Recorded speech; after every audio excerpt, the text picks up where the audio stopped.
توہین عدالت آپ پہ لگی ہے، آپ کس طرح کھڑے ہیں خان صاحب کے ساتھ؟ کیا توہین عدالت کے بعد آپ وہ بتائیں ذرا اپنے۔ جی دیکھیں، خان صاحب ہمارے لیڈر ہیں، ٹھیک ہے۔ خان صاحب کی دیکھیں توہین عدالت تو پہلے FIR بھی ہو گئی، ٹھیک ہے، اس پروفیشنل کیریئر میں کبھی نہیں ہوئی تھی، ٹھیک ہے نا، 20 سال سے، ٹھیک ہے۔ تو یہ PTI کے ساتھ رہتے ہوئے کچھ مشکلات کا سامنا ہے، پر اس کا یہ مطلب تو نہیں ہے کہ ہم PTI کی کاز کو ابینڈن کر دیں۔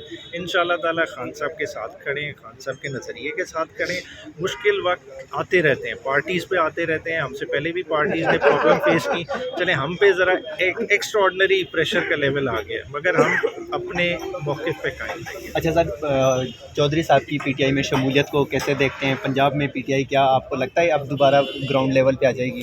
دیکھیں، لطیف کوسہ صاحب نے شمولیت اختیار کی، بڑی خوش آئند بات ہے۔ اس طرح اور دوست بھی چاہ رہے ہیں کہ وہ شمولیت اختیار کرنا چاہ رہے ہیں، ٹھیک ہے، یہ کرنا چاہیے۔ پارٹیز کے کبھی بھی دروازے بند نہیں ہونی چاہیے، اور خان صاحب کی پارٹی کی جو سب سے خوش آئند بات ہے کہ یہ فیملی رن پارٹی نہیں ہے، اور خان صاحب نے ثابت کیا بیرسٹر غور کی اپوائنٹمنٹ سے کہ جب ایک لیگل مسئلہ آیا، خان صاحب نے بجائے اس کے کہ اس کو عدالتوں میں کنٹیسٹ کرتے، انہوں نے کہا ٹائم بینگ کے لیے میں چھوڑ دیتا ہوں، آپ بیرسٹر غور کو نامینیٹ کر دیں، اور پوری پارٹی نے خان صاحب کے ڈیسیجن کو بیک کیا، اور یہ پارٹی اس طرح سے چلتی ہے۔ اور انشاءاللہ تعالیٰ اور بھی جو لوگ آئیں گے ہم ان کو ویلکم کریں گے۔ پنجاب سویا ہوا نہیں ہے، پنجاب تو بہت بھرپور طریقے سے جاگا ہوا ہے۔ الیکشن پروسیس ابھی نامینیشن پیپر داخل ہونے دے، اس کے بعد جو ہجوم سامنے آئے گا یہ کسی سے سنبھالا نہیں جائے گا۔ خان صاحب کیسے لگتے ہیں؟ آپ عموماً ان سے ملتے ہیں سر، ہمیں تو بہت عرصہ ہو گیا خان صاحب کو دیکھے ہوئے۔ خان صاحب جو ہے نا پہلے سے بھی ان میں زیادہ چمک ہے اور کلیئرٹی آف تھاٹ ہے۔ خان صاحب ویورنگ نہیں ہے، کیونکہ ایک سیلف میڈیٹیشن کا ٹائم ملتا ہے بہت زیادہ، کیونکہ سوچتے ہیں، کتابیں پڑھ رہے ہیں تو بہت ذہنی طور پہ کلیئر ہے،